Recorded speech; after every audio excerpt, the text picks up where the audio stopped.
Mesdames, Messieurs, chers collègues, je vous salue très chaleureusement et je commence par vous remontrer le plan du cours. J'avais dans l'introduction essayé de montrer de quelle façon, dans les études des dernières décennies, la question d'un changement de l'histoire de l'œil reste actuelle. Et j'avais surtout mentionné les travaux de Baxendale et de Crary. Alors, nous avons un problème fondamental.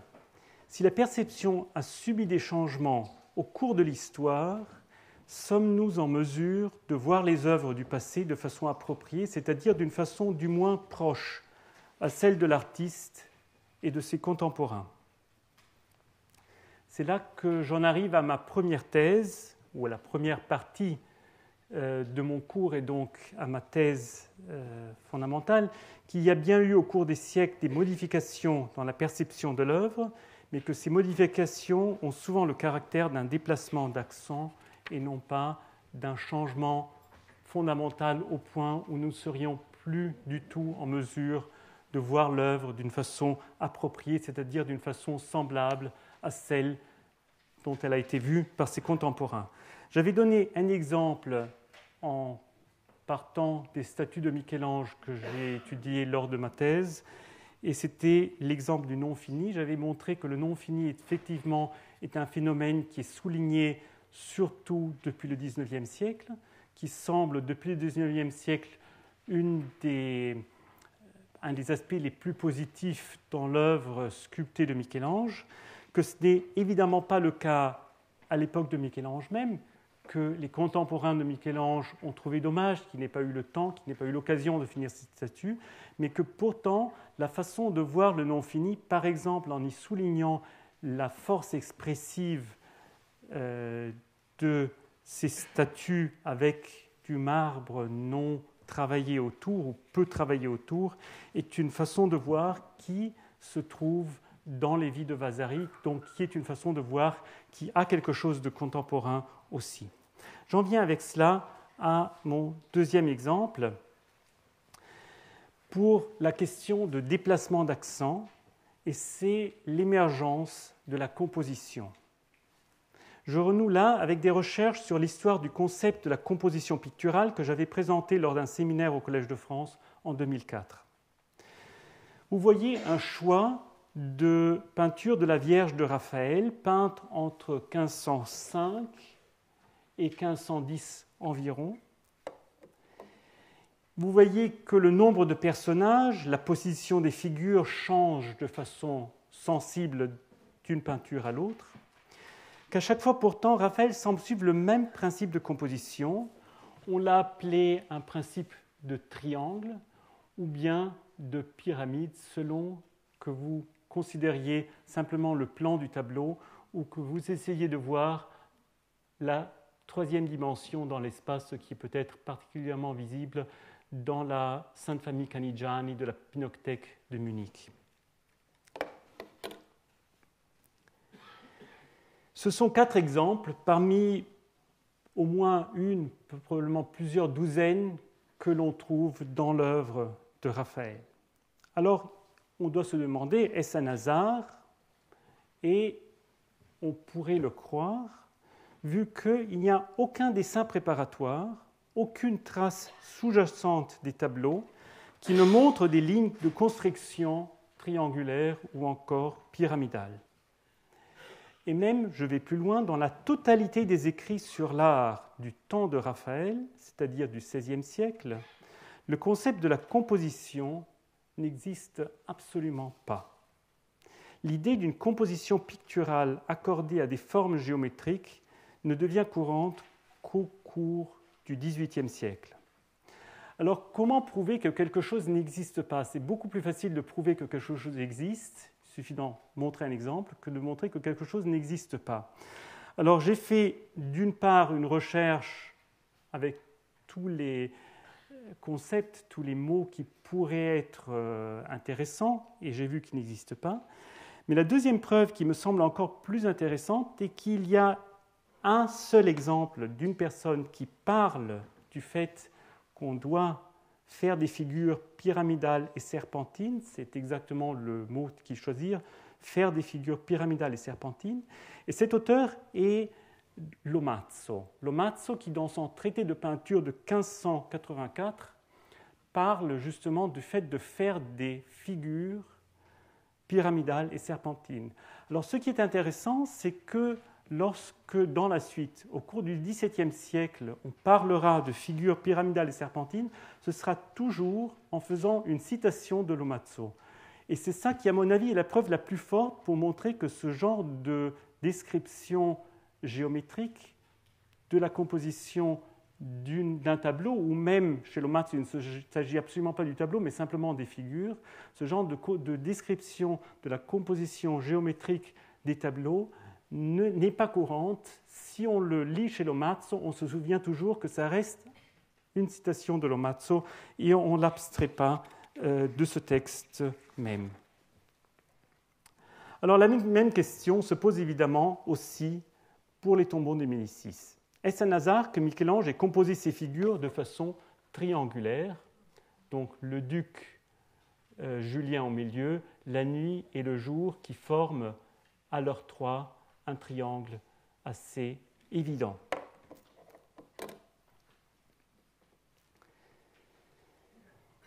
Michel-Ange semble donc, du moins de notre impression visuelle, avoir composé ces tombeaux, mais personne n'y fait attention au XVIe ni au XVIIe siècle. Alors, ayant fait une étude très approfondie des textes qui décrivent, qui parlent de la chapelle, et aussi des dessins qui copient les statues de Michel-Ange, je peux affirmer qu'effectivement, il n'y a aucun texte qui décrive les tombes en tant qu'ensemble jusqu'en 1665 et qu'il n'y a aucun dessin de l'ensemble. La totalité des descriptions, celle de Vasari en 1550, celle de Bocchi en 1591 et quelques autres qui sont plus courtes, ne décrivent même pas les tombes une à une. Les deux ducs qui se font face sont décrits l'un après l'autre et ensuite il y a une description en général des 4 allégories des heures du jour. Donc c'est plutôt l'aspect du programme de ces deux tombes l'une face à l'autre qui est décrite et non pas la question de la composition. La toute première description des tombes en tant qu'ensemble provient d'un Français qui voyage en Italie et qui publie ensuite son voyage, c'est Balthazar de Monconi. Et Balthazar de Monconi écrit « Il n'y a que 2 tombeaux, un de chaque côté, qui soient de marbre, avec une statue couchée chacune de leur côté, et sur le haut du tombeau est assis dans une niche le prince qui est enseveli. » C'est une description qui n'a rien de particulier, mais qui est exceptionnelle pour cela, que c'est la toute première qui prend conscience du fait que les tombeaux sont à eux-mêmes quelque chose de valable. La deuxième allusion un peu plus explicite provient de quelqu'un que vous connaissez très bien, c'est Montesquieu. En 1728, il est à Florence et dans son voyage, qui a été publié bien plus tard, on trouve une première allusion à quelque chose qui là est vraiment la composition de la tombe. Je lis son texte. Dans la sacristie, il y a 2 fameux tombeaux faits par Michel-Ange, l'un de Julien de Médicis et 2 statues, l'une le jour, l'autre la nuit, l'autre de Laurent de Médicis et aussi 2 statues dont l'une représente l'aurore, l'autre le crépuscule. Il n'y a rien de plus admirable que les attitudes de ces 4 statues et que celles de ces 2 princes qui sont dans une niche au-dessus de leur tombeau. Et là, il faut faire attention à la dernière phrase, de façon pourtant qu'elles en font partie. Donc il ne parle pas de composition, terme qui serait encore pas très courant en 1728, qui va le devenir dans les années qui suivent, mais il voit qu'il y a un rapport entre le duc et ses statues. Alors la chose change complètement aux alentours de 1800, et vous avez dans le livre de Quatremer de Quincy sur l'histoire de la vie et des ouvrages de Michel-Ange, là, une référence très précise à ce que nous appelons encore aujourd'hui la composition. Je lis ce dernier texte, vous avez tous les textes que je lis sur la droite. À l'égard de leur composition, il faut reconnaître qu'elle produit, par la liaison de la masse du sarcophage avec les statues assises dans la niche située au-dessus, un effet pyramidal d'autant plus agréable qui paraît être vu naturellement et sans une recherche expressive. Alors ça, c'est l'aspect des textes. On pourrait dire, bon, c'est un problème des textes, c'est un problème de concepts qui n'existent pas, mais ça va bien au-delà, puisque si on fait une recherche, que j'avais voulu aussi totale que possible, des dessins des statues de Michel-Ange, on voit qu'au XVIe et au XVIIe siècle, il y a un assez grand nombre, plusieurs douzaines de dessins qui sont conservés, et ce sont tous, mais sans aucune exception, des dessins de chacune des figures. Alors vous voyez, ça va de Battista Franco en 1536 à Naldini dans les années 1560, jusqu'à Rubens en 1603 probablement. Il y a des dessins, c'est la plupart des dessins qui dessinent la statue dans son entier. Il y a quelques dessins qui dessinent aussi des détails de mains, de pieds, de bras, de tête, mais il n'y a pas de dessin qui montre 2 ou même 3 figures dans leur ensemble. Ce n'est le cas que en 1724, le tout premier dessin qui ne montre pas encore l'ensemble du tombeau, mais 2 sculptures, c'est Giovanni Casini, et ensuite, de même, Honoré Fragonard, lors de son voyage en Italie en 1761. Et ce n'est qu'en 1787 que John Flexman va, pour la première fois, faire un dessin de l'ensemble de la tombe, et ce qui montre aussi que c'est vraiment le rapport entre l'architecture, les sculptures et les sculptures par rapport les unes aux autres qui l'intéressent, c'est le fait que, du même coup, il fait un deuxième dessin très latéral qui montre de nouveau l'ensemble. Alors, ce n'est toujours pas le point de vue de Quatremer de Quincy qui parle du triangle. Ce point de vue se retrouve beaucoup plus tard. Alors, je vous en montre un exemple explicite. C'est Alberto Giacometti, qui vers 1935-37 est très vraisemblablement, d'après une photo, alors que les autres dessins étaient faits d'après les originaux, d'après une photo, dessine la tombe dans son ensemble et là, vraiment, fait les traits de la composition du triangle. Et je vous en montre un deuxième exemple qui est très intéressant. C'est un dessin fait par Rodin à Florence pendant l'hiver 1875-1876.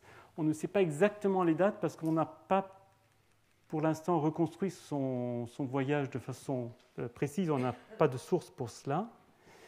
Mais on sait, parce qu'on a plusieurs lettres qui ne sont pas datées exactement, que la rencontre avec les statues de Michel-Ange à la chapelle de Médicis joue pour Rodin, d'après ses propres explications, un rôle essentiel dans l'ensemble de son évolution artistique. Effectivement, ce n'est qu'après son retour d'Italie, donc au printemps de 1876, que Rodin trouve son mode de production caractéristique, et on peut penser que cette perception de Michel-Ange et cette pensée sur Michel-Ange a eu un certain rôle dans cette formation du pas très jeune, mais assez jeune Rodin qui avait 35 ans à ce moment.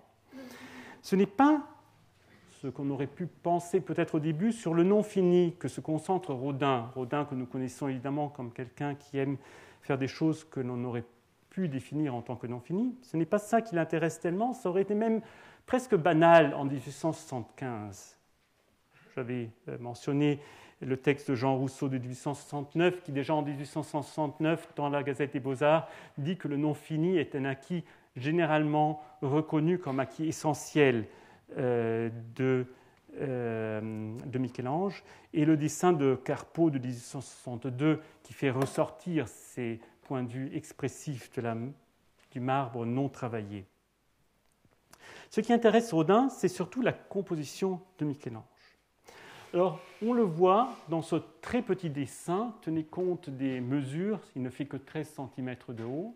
Ce dessin, qui ne s'intéresse absolument pas, comme nous l'avons vu dans les dessins du XVIe et du XVIIe, à la posture des figures, à leur anatomie, mais qui s'intéresse vraiment à la composition et à la façon dont la composition des membres de ces statues sont en rapport les unes avec les autres. Vous voyez surtout la façon dont il réunit le duc, c'est le duc Laurent dans ce cas-là, et l'Aurore, ces deux figures, et il souligne la rythmicité des membres qu'on voit plus ou moins dans cette photo. Alors les photos que je vous montre sont toutes des photos que j'ai faites moi-même à la chapelle en essayant de reconstruire le point de vue des photographes. Je le dis pour que vous puissiez juger de l'appropriation de la photo. Cependant, dans ce cas-là, comme Rodin va le dire dans une lettre, ce ne sont pas des dessins qu'il a faits à la chapelle en y étant, mais très probablement le soir à l'autel en se souvenant de ce qu'il a vu.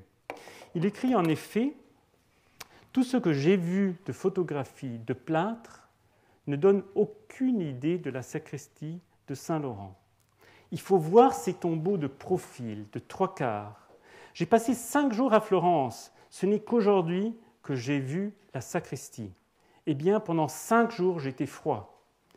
J'ai fait des croquis le soir chez moi, non pas d'après ces œuvres, mais d'après tous les échafaudages, les systèmes que je fabrique dans mon imagination pour le comprendre. Eh bien, je réussis selon moi à leur donner l'allure, ce quelque chose sans nom que lui seul s'est donné. » Donc, ce qu'on peut voir du dessin, le fait qu'il s'intéresse surtout aux lignes, au rythme scandé des membres, et dans ce cas-là, ce n'est pas toujours le cas, exactement ce que lui-même décrit dans cette lettre. Alors, il se pose là la question qui pour moi est essentielle, est-ce que Michel-Ange et ses contemporains voyaient les échafaudages, les systèmes que Rodin dit fabriquer dans son imagination, ou est-ce qu'il y a une mécompréhension productive entre Michel-Ange et Rodin? Nous avons heureusement des sources qui permettent de donner une réponse à cette question, du moins pour l'une des statues de la chapelle, et c'est la Madone Médicis qui se trouve sur le troisième côté de cette chapelle, qui est partie du troisième tombeau pour Laurent le Magnifique et son frère Julien, tombeau qui a été terminé par Vasari en 1560, qui n'a pas l'architecture prévue par Michel-Ange. Plusieurs descriptions modernes de cette statue soulignent d'une part ses lignes diagonales et d'autre part la tendance ascendante de sa composition. Alors, je vous lis d'abord, non pas d'abord, mais je vous lis d'abord en français un texte allemand d'une historienne de l'art, Annie Popp, écrit en 1922, qui souligne ces deux points de vue que l'on retrouve dans d'autres textes aussi, mais qui le souligne d'une façon très concise et du moins dans le texte allemand, ma traduction n'est pas aussi bonne, d'une façon très poétique aussi. L'essentiel de ce qui est le plus révolutionnaire, ce sont les jambes croisées de la Madone. L'équilibre de la masse de la statue est instable, elle balance sur un seul point et aspire vers le haut. Le croisement des jambes oblige le haut du corps à prendre la direction opposée. Il en émerge un nombre de contre-diagonales qui se tiennent mutuellement en équilibre. La diagonale de la jambe croisée qui sort de façon tranchante de la profondeur, la diagonale opposée de la tête et du torse de l'enfant, et, reprenant la première diagonale dans un doux écho, la tête inclinée de la Madone. Ces diagonales en zigzag de la Vierge allaient traverser l'architecture comme un éclair. Et je lis quand même le texte allemand parce qu'il est trop beau, même si peut-être pas tout le monde ne le comprendra. Das Wesentlichste und Revolutionärste sind die übereinander geschlagene Beine der Madonna, durch die Masse der Madonna zur auf einer Spitze balancierenden, in labilem Gleichgewicht emporstrebenden Form wird. Durch die Überkreuzung der Beine aber musste der Oberkörper in die Gegenrichtung kommen, entstanden in der Madonna lauter Gegendiagonalen, die sich selbst das Gleichgewicht halten. Die schneiden scharf als schmale Kante aus der Tiefe herausspringende Diagonale des überkreuzten Beines, die Gegenschräge des Kopfes und Rumpfes des Kindes und wieder die erste Diagonale in milderem Nachklang anschlagend, der geneigte Kopf der Madonna. Wie ein Blitz sollten diese Zickzack-Diagonalen der Madonna durch die Architektur zucken. Vous entendez le zick-zack et le schneiden scharf. C'est de l'onomatopée qu'elle fait. Comparons cette description typique du XXe siècle aux sources du XVIe. Alors tout d'abord, au texte que Vasari écrit en 1550 et qui est la toute première description de cette statue.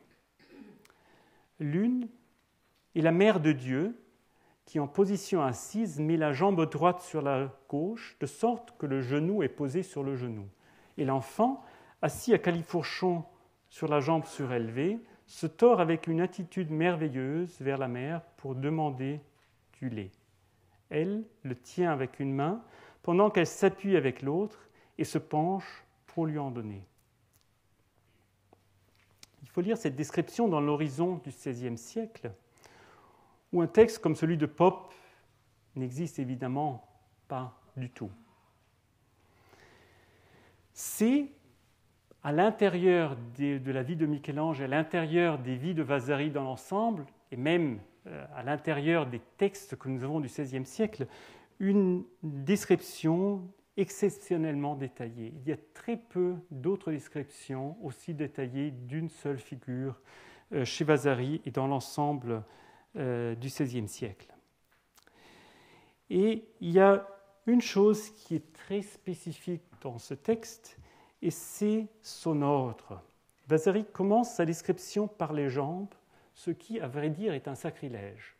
D'écrire une Madone en commençant par ses jambes n'est pas normal, et même, me semble-t-il, d'après les textes que je connais et que je pourrais comparer, tout à fait bizarre. Et non seulement il commence par les jambes, la raison qu'il le fasse est que son texte va de façon très systématique du bas vers le haut, et on pourrait dire donc que cette tendance ascensionnelle qui est décrite dans des textes modernes de cette statue est reprise par Vasari simplement dans l'ordre de son texte. Et pour que vous croyiez bien que ce n'est pas un problème de traduction, je relis le texte maintenant en italien. L'una è la nostra donna, la quale nella sua attitudine sedendo manda la gamba ritta addosso alla manca, con posar ginocchio sopra ginocchio, le genou sur le genou. Vous voyez encore, même, ce n'est pas seulement l'ordre, mais c'est aussi dans la rhétorique même du texte, ces moments d'ascension. Et il putto, inforcando le cosce in su quella che è più alta, si storce con attitudine bellissima verso la madre, chiedendo il latte, ed ella, con tenerlo con una mano e con l'altra appoggiandosi, si piega per dargliene. Alors, du point de vue des dessins, il y a un dessin du peintre florentin Andrea Boscoli, qu'il a probablement dessiné dans sa jeunesse, donc vers 1580. Dessin qui représente la Madone. Là aussi, j'ai essayé de prendre son point de vue, ce qui est possible jusqu'à un certain point, parce qu'il semble bien avoir un tout petit peu bougé pendant qu'il dessinait. Alors, il représente la mère et l'enfant, ainsi que leurs vêtements de façon fidèle. Et ce qui est intéressant, ce que j'avais montré dans d'autres dessins la dernière fois, c'est qu'il ne s'intéresse pas du tout au non fini en tant que tel. Il y a des endroits comme cela où, sans problème, il peut finir la statue parce qu'il sait bien comment est-ce que ça marche. Et il y a d'autres endroits qu'il omet tout simplement, où la figure n'est pas finie. Par contre, ce que ce dessin souligne de façon assez évidente, ce sont les axes de la composition dont il renforce l'inclinaison diagonale. Alors tout d'abord, cette diagonale dont parle nombre de textes du XXe siècle, qui est beaucoup plus évidente et beaucoup plus diagonale dans le dessin que dans l'original. Ensuite, le les axes parallèles à cette jambe, donc la jambe droite de l'enfant et son bras gauche, ainsi que la tête de la mère. Et vous comparez toujours par rapport à la photo de la statue, et vous verrez qu'il y a une certaine soulignation de la diagonale, de la parallélité des diagonales dans le dessin. Un deuxième axe qui coupe le premier, et c'est un axe décrit par Pope et par d'autres auteurs du XXe siècle, et celui qui part dans le pied gauche de l'enfant, que vous voyez est beaucoup plus vers le bas que dans la statue, et qui va jusqu'à l'épaule, qui est beaucoup plus haute que dans la statue chez Pocchi. Là, c'est une des raisons pour lesquelles je pense qu'il a un peu bougé. Donc l'épaule a peut-être été dessinée en étant un tout petit peu plus à gauche, mais quand même en soulignant cet axe diagonal. Et ensuite, il y a une troisième chose, c'est que ceux qui parmi vous ont été à Florence se souviennent peut-être, cette chapelle a une illumination naturelle très particulière qui vient de très haut. Il y a des fenêtres qui sont au deuxième étage, juste au-dessous de la coupole, et on a donc une illumination qui, indépendamment de l'heure de la journée, indépendamment si on y est en hiver ou en été, est toujours une illumination très constante, donc de lumière qui vient du haut, et qui fait que vous n'avez aucune ombre sur le mur et des ombres assez douces sur la figure, ce qui est un grand problème, c'est que quand on fait des publications modernes, on aime donner des illuminations très violentes, mais qui vont vraiment à l'encontre de l'intention de Michel-Ange. Par contre, ce qui est intéressant, c'est que Bocchi lui-même donne une illumination complètement différente, et nous savons de façon définitive que ces ombres n'existaient pas lorsqu'il y était. Alors pourquoi est-ce qu'il fait ces ombres différentes? Il y a une zone claire au milieu de la statue, une zone claire qui va du bas vers le haut en serpentant un tout petit peu. Et il y a deux zones sombres à gauche et à droite qui limitent cette zone claire. Et là aussi, c'est une façon de souligner l'aspect, disons, ascensionnel, vertical de la statue. Et en plus, vous voyez qu'il déligne de façon très nette la verticale du côté gauche, un tout petit peu plus qu'on ne le verrait peut-être dans la statue, et de façon assez nette une diagonale sur la droite, là aussi, là surtout plus que dans la statue.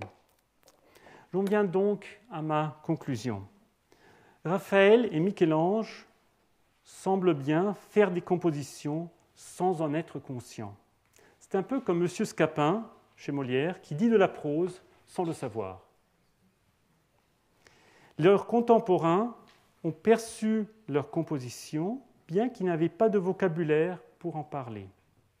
Preuve en est le texte Vasari, preuve en est le dessin de Pocchi. Il y a donc eu au cours de quelques siècles un déplacement d'accent de la perception. Les spectateurs sont plus attentifs à la composition, surtout depuis le XVIIIe siècle. Alors ces observations qui sont faites sur les descriptions des statues de Michel-Ange et les dessins d'après ces statues mêmes correspondent à ce que nous pouvons déduire de l'histoire de la composition dans la théorie de la peinture. C'est vers 1700, avec Roger de Pile et Jonathan Richardson en particulier, et certains autres, que la composition picturale devient objet d'un discours écrit explicite. Le premier traité autonome sur la composition picturale n'arrive que plus tard. C'est le traité dont j'avais justement parlé déjà au Collège de France, de Baldassare Orsini de 1784. Premier traité qui publie des dessins de composition, des analyses de composition, des schémas de composition dans un livre. Et vous voyez une des planches de ce livre avec plusieurs suggestions comment faire de bonnes compositions, planches que l'on comprend très bien quand on lit le texte qui les explique. La formation d'un discours écrit sur la composition picturale est étroitement liée à la genèse d'une théorie de l'esthétique de la ligne. Alors ça aussi, c'est quelque chose d'assez bizarre, à laquelle on ne penserait pas de façon évidente, c'est qu'il existe depuis l'Antiquité une théorie mathématique de la ligne, par exemple la définition de la ligne par Euclide par rapport à 2 points et à un segment de droite, mais jusqu'au XVIIIe siècle, la ligne n'a pas été objet d'une théorie esthétique ou expressive. Donc il n'y a aucune phrase, aucun texte qui se pose la question si des lignes sont belles, laides, tristes ou gaies, jusqu'en 1750. C'est le peintre anglais William Hogarth qui crée une toute première théorie esthétique de la ligne. Et le premier pas où on peut vraiment dater cette théorie, il y a des théories qu'on peut dater, il y a des théories qu'on peut moins dater. Ça, c'est une des théories qu'on peut dater de façon la plus exacte. Et la première date, c'est 1745, dans un autoportrait qui se trouve aujourd'hui à la Tate Gallery, où, comme le font souvent des peintres dans un autoportrait, il a une palette, mais sur cette palette, vous n'avez pas de couleur, mais vous avez une ligne. Et cette ligne, on peut le lire assez mal et expliquer « the line of beauty », la ligne de la beauté. Alors en 1745, personne n'a compris qu'est-ce que ce propos, qu'est-ce que cette ligne. Le portrait était assez connu parce qu'il a été diffusé aussi par une estampe, et c'est peut-être une coquetterie de Hogarth, mais une coquetterie à laquelle on peut croire. Il écrit ensuite qu'il a eu souvent des questions. Quel est le sens de cette palette et de cette ligne? Alors, ce n'est qu'en 1753 que dans un livre, Hogarth va donner cette explication. Ce livre, c'est l'analyse de la beauté destinée à fixer les idées vagues qu'on a du goût, The Analysis of Beauty, with a view to fix the fluctuation ideas of taste, est un des livres qui ont le plus gros succès dans la théorie esthétique du XVIIIe siècle. Il a eu 2 traductions allemandes en 1754, donc une année après sa parution, dont l'une éditée par Lessing. En France, il y a eu plusieurs éditions, mais seulement à partir de 1805, mais le livre a été lu bien avant. Je reviendrai sur la réception de Hogarth par Diderot. Le livre est basé sur 2 principes très faciles à expliquer. Alors, le premier principe est un principe d'abstraction. Hogarth explique que l'on peut abstraire tout objet d'art, toute peinture, à quelques lignes, et il en donne nombreux exemples. Alors, par exemple, il y a une scène d'un bal, et il fait une abstraction de cette scène dans ce tout petit dessin numéro 71. Alors, ces 2 figures sur la gauche sont ces 2 danseurs. Le prochain, c'est cette femme et cela et ce monsieur, et ainsi de suite. Et il explique ça de façon très large. Donc, le premier principe, c'est simplement de dire on peut faire une abstraction de quoi que ce soit à une ligne. Le deuxième principe, c'est la question de savoir si une ligne est belle ou non. Alors pour ce qui est du premier principe, il me semble important de souligner qu'il y a effectivement cette phrase que j'avais citée de Lomazzo en 1584, la figura serpentinata e piramidale. Mais Lomazzo ne parle pas d'une ligne serpentine et pyramidale, mais d'une figure serpentine et pyramidale. Donc, Hogarth, qui se rapporte à Lomazzo, qui dit que Lomazzo avait déjà dit quelque chose de semblable, a quand même un point de départ qui est vraiment innovatif, le fait de faire une abstraction très nette, une abstraction sur les lignes. Pour le deuxième principe, il est peut-être moins originelle. Et c'est là qu'il dit que, une fois qu'on a une ligne, on pourra déterminer si elle est belle ou laide, et cela suivant la question de savoir si cette ligne a une ondulation juste. Donc vous voyez dans le dessin 49 plusieurs lignes.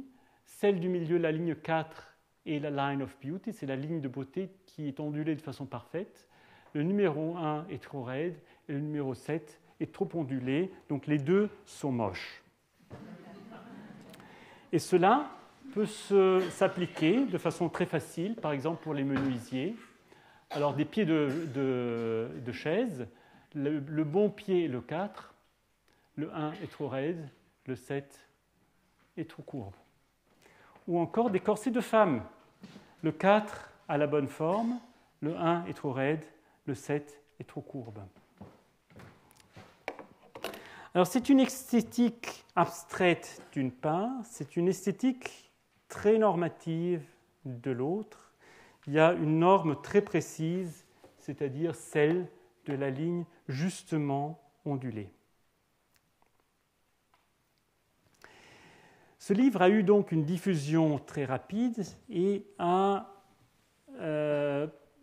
diffusé très rapidement le principe de l'abstraction à une ligne. C'est quelque chose qui, après 1753, se trouve dans des endroits très différents de la culture littéraire du XVIIIe siècle. Mais ce qui, pour moi, est bien plus important, c'est que ce livre a contribué à diffuser l'idée que la ligne a une valeur esthétique en tant que telle. Ce qui a été diffusé moins, ou ce qui a été perçu beaucoup moins, c'est la norme esthétique de Hogarth, norme esthétique que l'on pourrait dire aujourd'hui très liée au rococo. Donc cette idée que la beauté est dans la courbe juste, ça a été moins reçu. Mais l'idée de dire qu'une ligne peut être plus ou moins belle et surtout qu'une ligne a une valeur esthétique, ça c'est quelque chose de fondamental qui joue un rôle très important depuis 1753 et qui est vraiment une, je ne dirais pas une invention complète, mais quelque chose qui n'avait jamais été exprimé avant Hogarth. Alors par exemple, non pas par exemple, mais ce qui est très important dans la suite de Hogarth, c'est qu'on se rend compte que la ligne n'est pas seulement une question de beauté et de laideur, mais une question d'expression, et que l'on peut décrire la ligne aussi avec des qualités expressives. C'est le philosophe Moses Mendelssohn, le philosophe Edmund Burke, l'écrivain Lawrence Sterne, le physionomiste Lavater et beaucoup d'autres qui, dans les années qui suivent tout de suite 1753, ont fait des remarques sur les qualités expressives de la ligne qui n'auraient pas faites s'il n'y avait pas eu ce premier pas d'abstraction d'une théorie esthétique de la ligne par Hogarth. Et c'est un discours, celui-là, sur l'expression, la possibilité d'une expression de la ligne qui est continuée jusqu'à la théorie artistique du XXe siècle. Alors, par exemple, pour prendre un exemple parmi beaucoup d'autres, le livre de Kandinsky de 1926, une sorte de grammaire des beaux-arts, le point, la ligne et la surface, remonte dans beaucoup de ces points de vue à ce discours sur l'expression d'une ligne déchaînée par Hogarth. Je ne vais pas aller jusqu'à Kandinsky, mais je voudrais vous emmener un exemple parce qu'il est très peu connu et il me semble très représentatif. Ce n'est pas un livre qui a eu une grande diffusion. C'est le livre de William Robson, The Grammographia or the Grammar of Drawing, publié en 1799 et qui est, je pense, le premier livre dont le titre est La grammaire du dessin, titre qui a été très populaire en France, en particulier par un livre de ce titre de Charles Blanc, publié dans une série d'articles des années 1860 dans la Gazette des Beaux-Arts.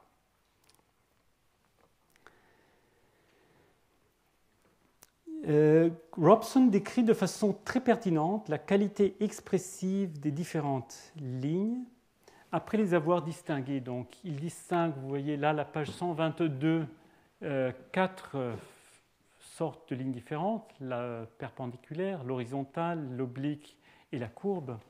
Et ensuite, il décrit la façon dont chacune de ces sortes de lignes ont un potentiel expressif. Et je traduis simplement les parties que j'ai soulignées en rouge. Chaque ligne possède ses effets particuliers. Elle exprime des qualités et propriétés de la nature. La perpendiculaire est l'expression de la vérité, de la détermination, de l'inflexibilité, de la gravité et de l'énergie. Elle représente la fermeté et la force compacte. L'horizontale décrit la tranquillité, le repos, l'expansion et l'égalité. L'oblique est plus légère, moins déterminée, moins dépendante et plus diverse que les deux autres. La ligne courbe est la plus légère, active et expressive. Elle a le plein pouvoir de décrire l'action. Elle représente le vol, la vitesse, ainsi que l'ascension de la flamme. Elle exprime la liberté, l'audace et la délicatesse. Alors que Robson est très peu connu, vous connaissez peut-être un autre traité qui lui aussi a été publié avec assez peu d'exemplaires, mais qui, surtout par la réception de Charles Blanc, que j'avais déjà mentionné, a eu un succès remarquable au XIXe siècle. C'est le traité Essai sur les signes inconditionnels dans l'art du peintre hollandais David Pierre Giottino Humbert de Superville, publié en 1827. Superville distingue des directions élémentaires de la ligne que vous voyez déjà sur le frontispice. C'est la ligne ascendante, où Humbert de Superville parle de ligne expansive, la ligne horizontale et la ligne descendante, il parle de ligne convergente. Chacune de ces lignes ont, selon lui, des qualités expressives propres. Nous en sommes de nouveau à l'expression de la ligne, concept qui ne figure pas chez Hogarth, mais qui, dès 1754-55, est à l'ordre du jour de la discussion générale. Donc, selon Humbert de Superville, l'horizontale est signe d'équilibre, de calme et d'ordre, ici. La diagonale expansive, c'est-à-dire ascendante, est expressive et active, c'est-à-dire agitée, explosive. La diagonale descendante, c'est-à-dire convergente, exprime la concentration, le recueillement, la solennité. Superville voit dans ces lignes des signes inconditionnels, c'est-à-dire universels, une sorte de formule de base du monde. Il associe à chacune des directions une couleur. La diagonale expansive, le pôle actif est évidemment rouge. L'horizontale est neutre, donc blanc. La diagonale convergente est associée au noir. Et vous voyez cette xylographie colorée à la main qui accompagne l'édition du livre. Est-ce que cette prétention de Superville, qu'il s'agisse de signes universels ou de conventions liées à des discours culturels, qu'il s'agisse de signes universels, est-elle justifiée, ou est-ce qu'il s'agit là de discours culturels spécifiques? Est-ce que les signes dont il parle sont perçus de la même façon dans l'Égypte de l'Ancien Empire, dans la Chine des Ming, ainsi que dans l'Europe contemporaine? Il n'est pas facile de donner une réponse à cette question, une réponse qui pourrait peut-être se trouver par une étude psychologique comparative, du moins à notre époque, en incluant peut-être des peuples vivant encore un état plus ou moins primitif, mais nous ne pouvons évidemment pas poser des questions de ce genre à des Égyptiens de l'Ancien Empire. Mon hypothèse est là aussi qu'il y a eu un déplacement d'accent. Déplacement d'accent de la perception qui a des répercussions sur nos habitudes visuelles quotidiennes. Vous connaissez peut-être à gauche les études de Charles Lebrun sur l'expression des passions. 2 dessins d'après la publication de 1702, publication posthume. La joie à gauche et la tristesse ou abattement de cœur au milieu. Ces 2 têtes schématiques ressemblent au dessin à droite de Superville. La joie et l'abattement. Donc, aux lignes diagonales ascendantes expansives et descendantes ou convergentes. Cette ressemblance est un argument en faveur de l'universalité des signes de Superville. On pourrait dire, bien avant qu'on ait parlé de l'esthétique de la ligne, Charles Lebrun avait déjà fait cette différence. Il faut cependant aussi considérer les différences entre Lebrun et Superville. Chez Superville, les dessins de visage sont très abstraits. On doit voir que Superville est l'inventeur du smiley ou de l'émoticône, un mérite qui ne lui a pas encore été reconnu d'ailleurs. C'est cette abstraction de Superville qui intensifie et consolide la perception des qualités liées aux directions.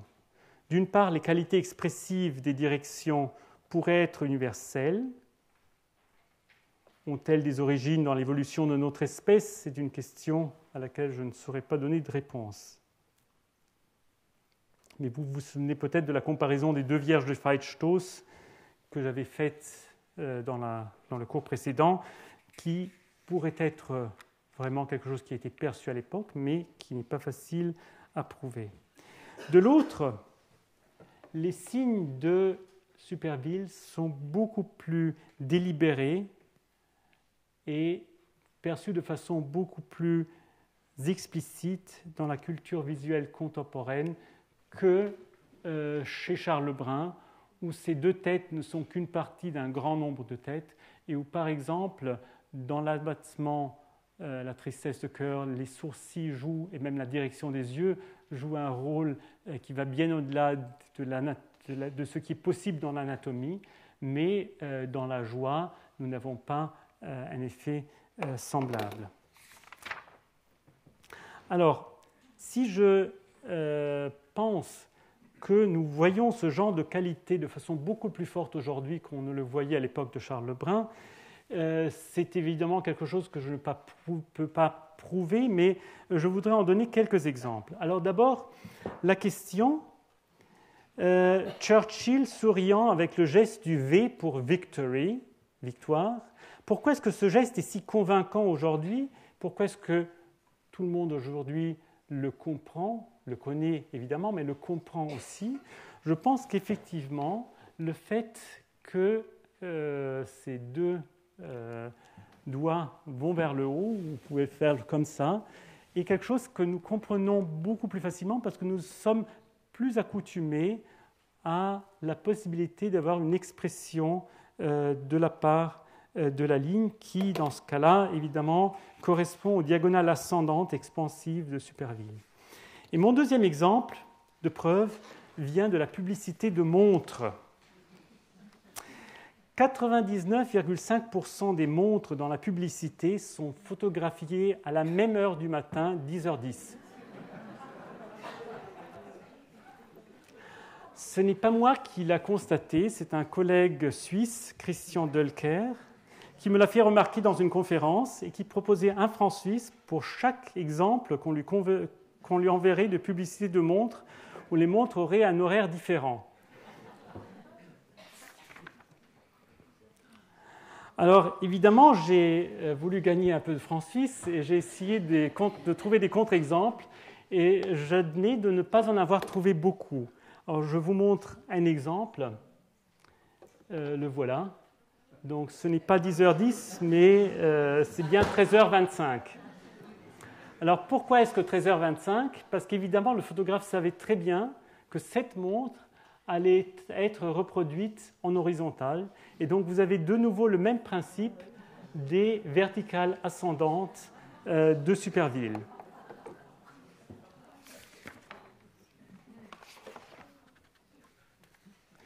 Voilà, avec ça, j'en viens à ma dernière diapo de la première partie du cours et j'en profite pour résumer.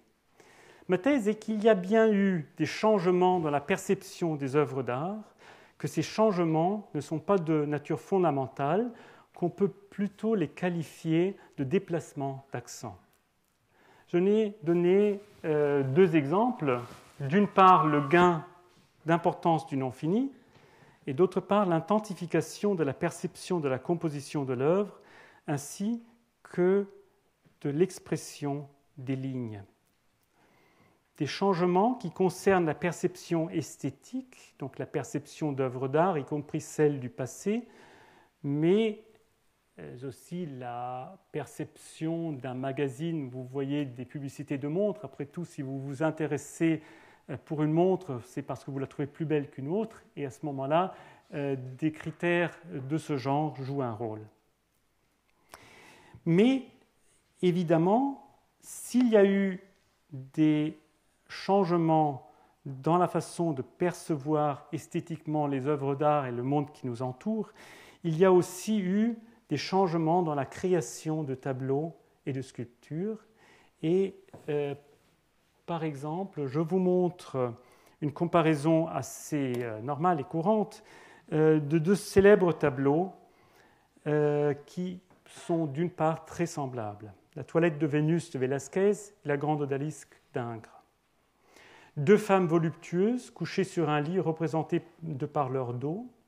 Les deux regardent coquettement le spectateur, chez Velázquez par l'intermission d'un miroir, alors que l'odalisque tourne sa tête. Il y a, bien que ces deux tableaux soient très semblables, une grande différence dans la façon de peindre le nu féminin, d'une part au niveau de la touche plus esquissée et pasteuse chez Velázquez, plus lisse chez Ingres. Mais il y a aussi, et c'est ça qui m'intéresse ici, une grande différence dans le rapport entre l'anatomie et la ligne dans ces deux tableaux. Chez Velázquez, chaque membre du corps est modelé avec des rondeurs. Vous avez une anatomie qui est plus véritable. Chez Ingres, l'ensemble du corps est sous-ordonné, subjugué à des lignes, un échafaudage, comme le disait Rodin. Alors regardez la façon dont cette très grande courbe va même du contour de la tête le long du dos. Regardez la façon dont les bras sont soumis à une courbe et où même il y a un certain rythme de la main, du pied et du deuxième pied qui ont des longueurs semblables pour donner cette impression d'un échafaudage, d'une composition abstraite. Ce sont des aspects qui ne jouent pas, ou du moins pas à ce point-là, un rôle dans la toile de Velázquez. Et je crois que ça dépend beaucoup de ce déplacement d'accent dans la façon de voir les œuvres du passé, de voir, quand on a un regard esthétique, ce qui nous entoure, et évidemment, pour les peintres, de peindre. Après ce constat d'un déplacement d'accent dans la perception de l'œuvre d'art, la tâche est de développer des méthodes pour étudier les dimensions, l'étendue et l'envergure de tels déplacements. C'est une tâche qui, à mon avis, est essentielle pour ne pas être soumis à accepter que l'artiste et ses contemporains ont vu l'œuvre de façon différente que nous, mais que nous ne savons pas comment ils l'ont vue. Et c'était pour moi le point de départ d'un projet de recherche qui dure depuis plusieurs années, qui a été financé entre autres par le Centre national de la recherche allemande et que je conduis en coopération avec le psychologue Christoph Klein de l'Université du Pays de Galles à Bangor. Ce projet a 2 volets qui correspondent à la 2e et à la 3e partie de mon cours. Le premier volet est une recherche sur le rôle de l'œil dans la littérature artistique. Nous avons constitué une banque de textes dans laquelle j'ai été beaucoup aidé par 2 étudiants, Oliver Kaas et Alexander Linke, une banque de textes avec environ 550 textes qui, depuis l'Antiquité jusqu'à aujourd'hui, dans ce qui est cet amas assez divers de la littérature sur l'art, parle de l'œil, parle du mouvement de l'œil d'une part et de l'histoire de l'œil de l'autre. Et je vais essayer dans le prochain cours de vous montrer de quelle façon ces 2 concepts sont des concepts qui au premier abord sembleraient semblables mais qui sont très différents, et 2 concepts qui ont une histoire qui en partie va jusqu'au VIe siècle, donc très ancienne, et qui est importante pour comprendre la façon dont la théorie de l'art, les artistes eux-mêmes ont conçu l'œil au cours de l'histoire.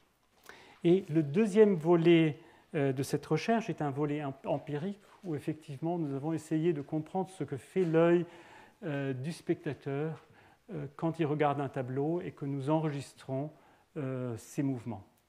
Voilà, alors là, j'espère que le sujet va vous intéresser et je vous donne rendez-vous à la semaine prochaine.